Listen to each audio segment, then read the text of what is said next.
Welcome to Co-Pilot Podcasts. You know that moment when a science experiment goes so wrong it literally turns you into a walking portal? Today, we're diving into one of Marvel's most unique villains, the Spot. We'll explore how a brilliant scientist became a living gateway to another dimension, and why this D-list villain might be more powerful than anyone realized. Oh, this is such a fascinating character to discuss. The Spot's origin story is actually pretty tragic when you think about it. Let's start with who he was before becoming the Spot. I mean, this wasn't just some random guy who fell into a vat of portal juice, right? Far from it. Dr. Jonathan Orne was actually a brilliant scientist with a PhD in engineering. He was working for Wilson Fisk, the Kingpin, trying to replicate the powers of another Marvel character called Cloak. Wait, Cloak? As in Cloak and Dagger? Why was Kingpin interested in those powers? Yeah, Kingpin was fascinated by Cloak's ability to teleport through darkness. He wanted Orne to recreate that power, and one night, Orne actually thought he'd cracked it. But something went wrong, didn't it? Massively wrong.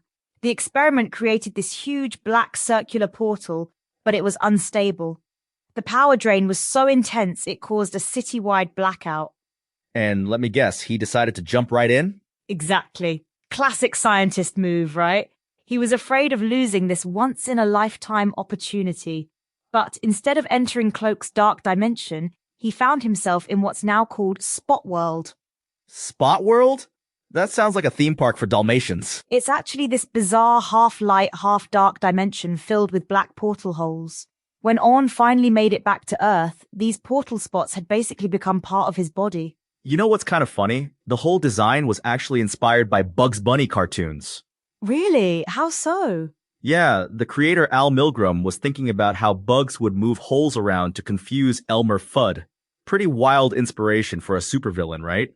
That's fascinating. And, speaking of his background, Orne was actually roommates with Quentin Beck at MIT, the guy who became Mysterio. No way. So he was hanging out with future supervillains before becoming one himself? Yeah, but his path to villainy wasn't that simple. He was actually trying to make a better life for his son after a divorce. He was a dedicated father and brilliant scientist before all this happened.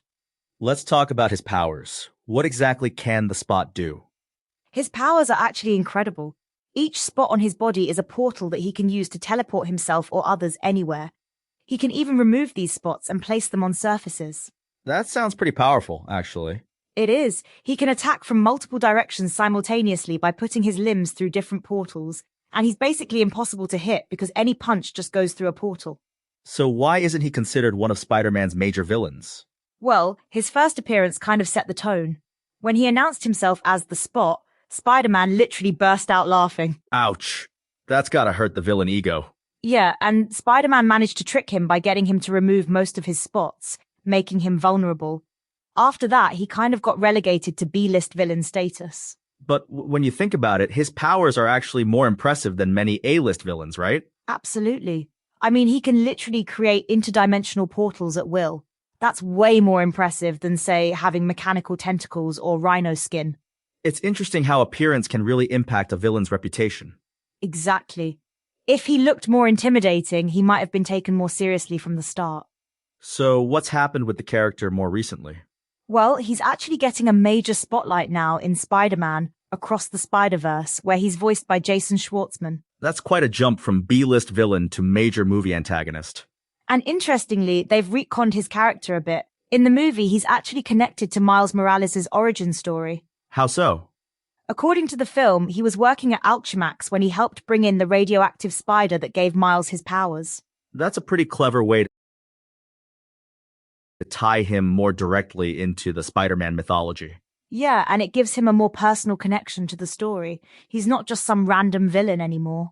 You know what's fascinating about the Spot? He really represents that thin line between scientific genius and villainy in Marvel. That's such a good point. Like many Marvel villains, he's not inherently evil. He's a brilliant scientist whose experiment went wrong. And he was trying to do something impressive, recreate another hero's powers. Exactly. In fact, he succeeded beyond his wildest dreams. He just wasn't prepared for the consequences. Let's talk about Spot World a bit more. What exactly is this dimension? It's this fascinating half-light, half-dark dimension that's associated with both the Dark Force dimension and the Dark dimension. Every time the Spot uses his powers, he's actually passing through Spot World. So he's basically become a living gateway to this dimension? Precisely. He's described as a living swatch of Spot World. He can even combine all his spots into one on his chest to appear normal. That's actually pretty tragic when you think about it.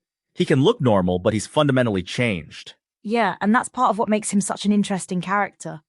He's not just a villain, he's someone who's trying to cope with a complete transformation of his being. Do his portals have any limitations? In the comics, he can only teleport within his own universe, though interestingly, the movies seem to be expanding on that ability. It's interesting how different adaptations can expand on a character's powers. Absolutely. And it makes sense with the multiverse being such a big part of modern Marvel stories, having a villain who can manipulate dimensional portals is pretty relevant. So what's your take on the Spot's future in Marvel? Do you think he'll finally get the recognition he deserves? Well, with his prominent role in Across the Spider-Verse, I think we're already seeing a shift in how he's perceived. People are starting to realize just how formidable his powers really are. It's kind of like he's getting a second chance to make a first impression. Exactly. And this time, nobody's laughing at his spots. You know, it's fascinating how a character can go from being a joke villain to a serious threat just by being presented in a different light. And it really shows how much potential was there all along. Sometimes it just takes the right story to bring it out. Well, that brings us to the end of today's episode of Copilot Podcasts. Next time you see a mysterious black portal, maybe don't jump right in, unless you're ready to become a living gateway to another dimension. Or at least make sure you've got a better superhero name picked out first.